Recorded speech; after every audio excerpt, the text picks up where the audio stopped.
Bonjour à tous, minasan ohayo gozaimasu, hello everybody, c'est Pierre-Marie et c'est l'heure de French by Ear, Fransugo no Kikitori, mon podcast. Aujourd'hui c'est un épisode de niveau intermédiaire. J'espère bien entendu que vous allez bien et aujourd'hui j'ai envie de parler de la pluie. Pourquoi ? Eh bien tout simplement parce que c'est officiellement la saison. C'est la saison des pluies ici au Japon, qu'on appelle le Tsuyu, qui vient donc de commencer. Alors, en France, on n'a pas de saison des pluies, on n'a rien qui ressemble à ça. D'ailleurs, le premier achat que j'ai fait au Japon, c'était une paire de bottes de pluie d'une marque française un peu célèbre dont le nom est celui d'un oiseau, pour ceux qui connaissent.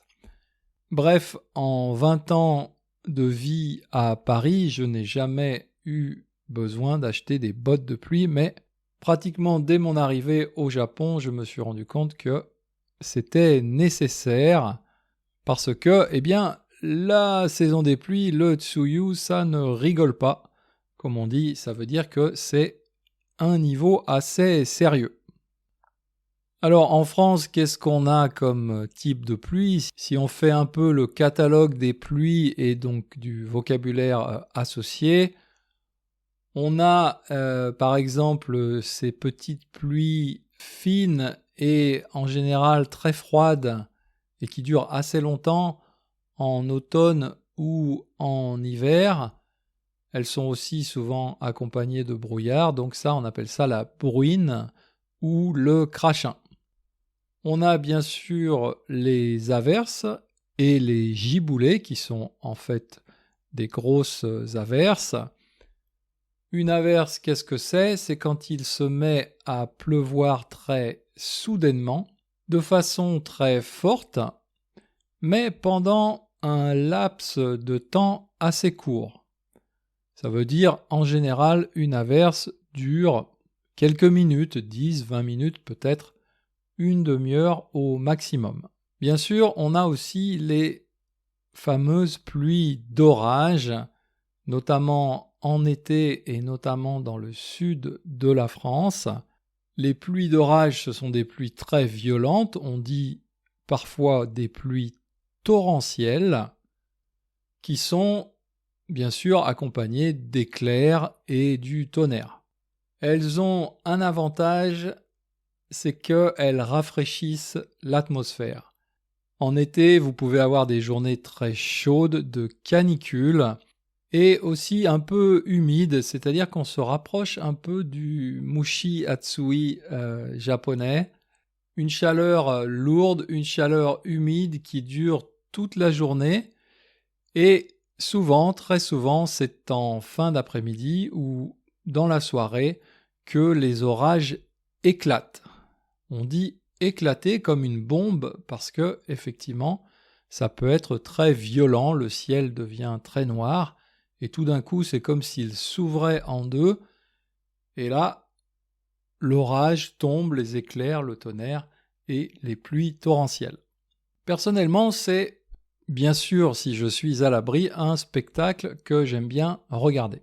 Et puis, qu'est-ce qu'on a d'autre comme pluie ? Eh bien, on a toutes les pluies ordinaires, un peu en toute saison, notamment à Paris, notamment dans le nord de la France. On a pas mal de pluie, notamment en hiver aussi, alors que ici, au Japon, je trouve que l'hiver est une très belle saison parce que justement, il n'y a pas beaucoup de pluie et en général, le ciel est bleu. Bref, la pluie, en général, a quand même une assez mauvaise réputation. Et la semaine dernière, avec certains élèves dans les salons de conversation, je leur ai demandé de faire l'éloge de la pluie, c'est-à-dire quels sont les points positifs de la pluie. Bien sûr, le point positif le plus évident, c'est que tout simplement, la pluie, c'est la vie. S'il n'y a pas de pluie, il n'y a pas d'agriculture, il n'y a pas de fruits, il n'y a pas de légumes.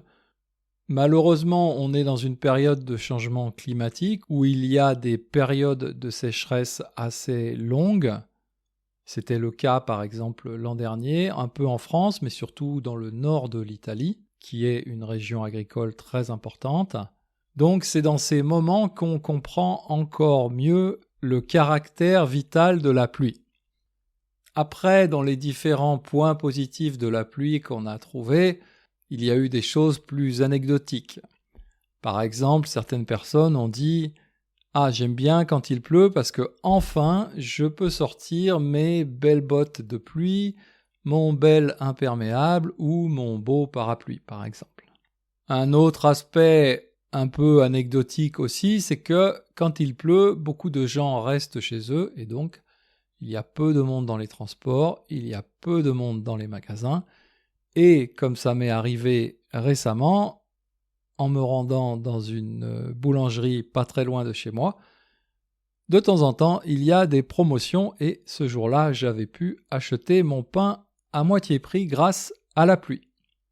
Encore une fois, ça ce sont plutôt des choses anecdotiques.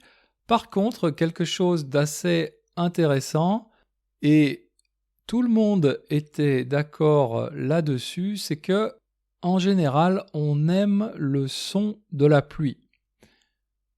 Alors, encore une fois, on aime le son de la pluie si on est, bien sûr, chez soi, à l'abri.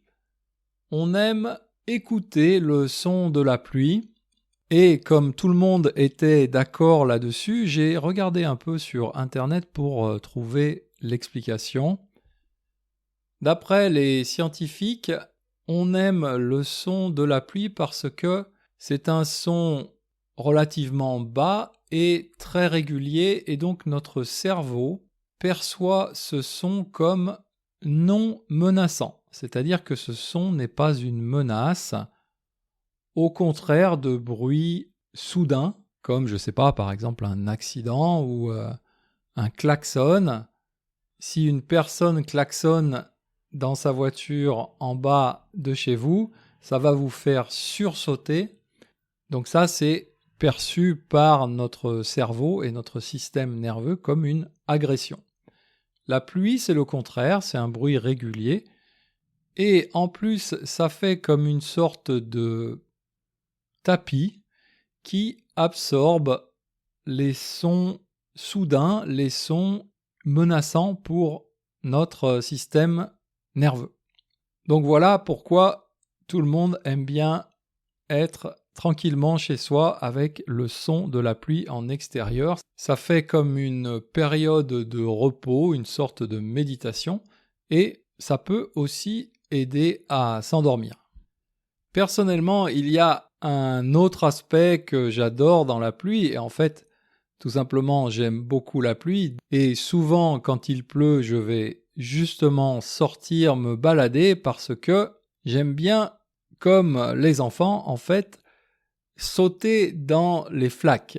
Et quand je sors comme ça, avec bien sûr mes bottes, ma veste de pluie, éventuellement un parapluie, quand je sors comme ça me rappelle toujours cette vidéo sur YouTube qui est sûrement la vidéo que j'ai le plus souvent regardée de ma vie. Et donc c'est la vidéo du film Singing in the Rain, donc en français Chantons sous la pluie, qui est un film américain des années 50, le début des années 50. Et donc il y a cet acteur et ce danseur qui s'appelle Gene Kelly dans ce film, et dans cette scène, alors évidemment il est amoureux, donc il est un peu sur son petit nuage, et malgré la pluie battante, donc une pluie battante c'est une pluie très forte, malgré la pluie battante, il se met à danser, à chanter dans la rue, il lance son parapluie en l'air, il prend une douche sous une gouttière, il fait des claquettes sur le trottoir, ensuite il saute dans les flaques et splash, ça éclabousse de partout. J'aime bien ce verbe éclabousser, je trouve qu'il est assez joli, éclabousser. c'est quand on envoie un liquide comme ça, splash. Alors, le terme anglais est peut-être encore plus parlant, splash. Donc, éclabousser, c'est quand on envoie comme ça de l'eau ou un autre liquide un peu partout autour de soi. Donc, Gene Kelly, il saute dans les flaques et ça éclabousse, et c'est un peu idiot, mais cette petite vidéo, cette scène de cinéma me donne à chaque fois le sourire. Et d'ailleurs, si vous ne connaissez pas cette fameuse scène Singing in the Rain, je vais la mettre en lien sur mon site internet frenchbyear.com avec bien évidemment la transcription de ce podcast comme d'habitude. Voilà, c'est tout pour aujourd'hui. J'espère que vous aussi vous aimez bien la pluie. Si vous voulez me laisser un commentaire à ce sujet, n'hésitez pas. Et sur ce, je vous dis à bientôt. Mata Jikai.